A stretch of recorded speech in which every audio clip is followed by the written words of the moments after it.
The chance of winning Powerball is 1 in 292 million. Mega Millions? 1 in 302 million. Yet every week, millions of people hand over $2 for a ticket. But here's the question. Does that $2 buy you a chance at wealth, or just a fantasy? Today we're going to break down the brutal math behind the lottery to answer one simple question. Is spending $2 on a lottery ticket a smart investment, or are you literally throwing your money away? Before we get started, I would like to give a shout out to Paul Mehta. You're doing great things for this channel, and we enjoy having you here. Now let's get to the video. Every few months, the headlines scream the same thing: billion-dollar jackpot. And suddenly everyone's talking about what to do with that money: pay off debt, buy a house, never work again. For just $2, you can buy the dream of complete financial freedom. $2. That's less than a coffee, less than a candy bar. It feels like nothing compared to the possible reward. But here's what we need to figure out. When you buy that ticket, are you making an investment, or are you just paying $2 for entertainment? Let's start with the cold, hard numbers.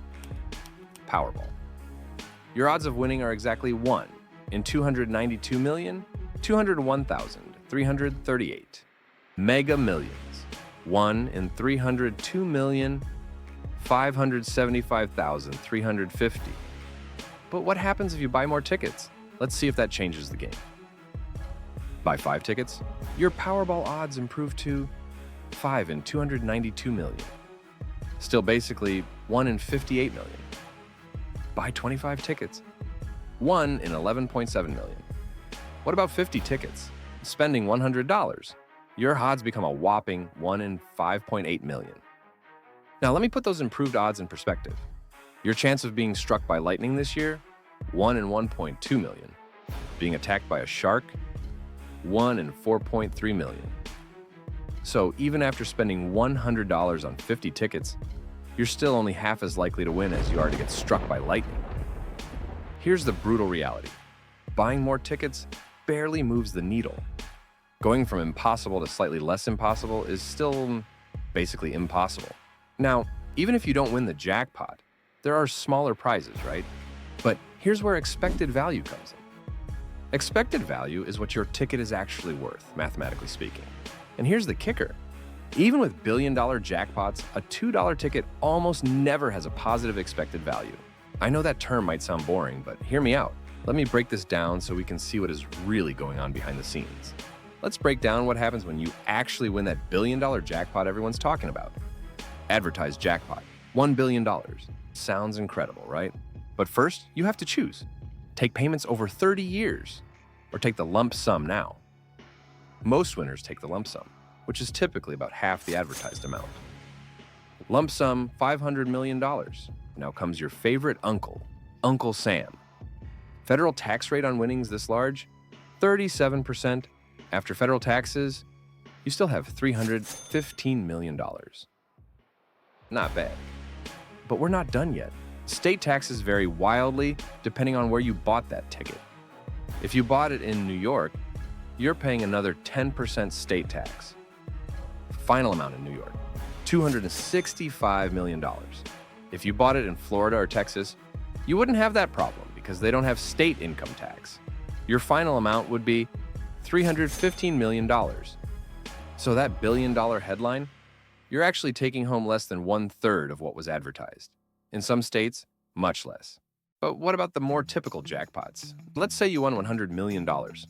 Not bad. I would take that. The lump sum, $50 million.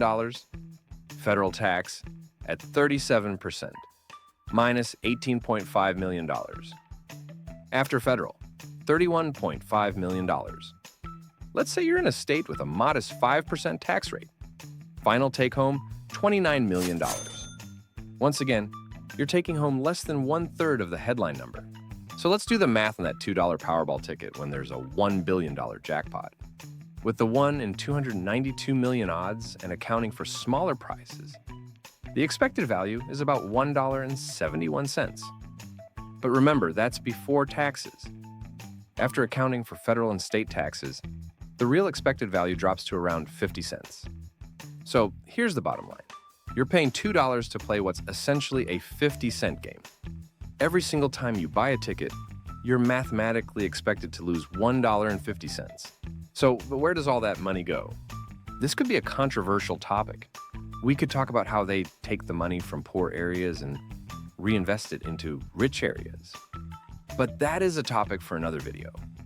What is supposed to happen is, typically about 50 to 60% goes back to winners in prizes. About 30 to 40% goes to the state for things like education funding, parks, and infrastructure. The remaining percentage covers administrative costs and retailer commissions. Here's the uncomfortable truth. For every winner celebrating on TV, there are millions of losers who funded that jackpot. The lottery isn't really about making you rich. It's a system designed to generate revenue for states, funded by people buying hope for $2 at a time.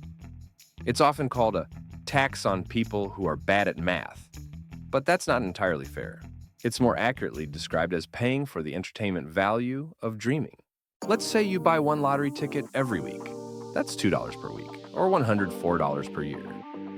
Now, what if instead of buying lottery tickets, you invested that same $104 every year in a simple index fund? Historically, the stock market returns about 7% per year on average. After 30 years, your $104 annual investment would grow to approximately $10,800. That's not life-changing money, but it's guaranteed growth versus a lottery ticket with a 99.9999997% chance of being worthless. Here's the key insight. A lottery ticket is entertainment, not a wealth-building strategy. If you understand that and you enjoy the few days of dreaming about what if, then maybe that $2 is worth it to you. But if you're buying tickets because you think it's your path to financial freedom, you're setting yourself up for disappointment. So, what's the final verdict on spending $2 for a lottery ticket? You're not buying a realistic chance at wealth. The odds are astronomically stacked against you. Taxes will gut any jackpot you might win. And the expected value is deeply negative. What you are buying is a dream. You're purchasing a few days of what-if thinking. You're buying the right to participate in office pool conversations and imagine what you'd do with hundreds of millions of dollars. The $2 lottery ticket isn't buying you wealth. It's buying you a moment of what if? With all of that being said, someone has to win, right? So, is that $2 dream worth it to you? Or would you rather invest that $2 in building your actual financial future? I'm curious, do you play the lottery for fun, knowing the odds? Or do you avoid it entirely and put that money somewhere else? Let me know in the comments below. And if you enjoyed this breakdown of money myths and want to see more videos, make sure to subscribe to The Capital Quest and hit that notification bell. While you're here, check out this video where we cover when winning the lottery becomes a curse. Until next time.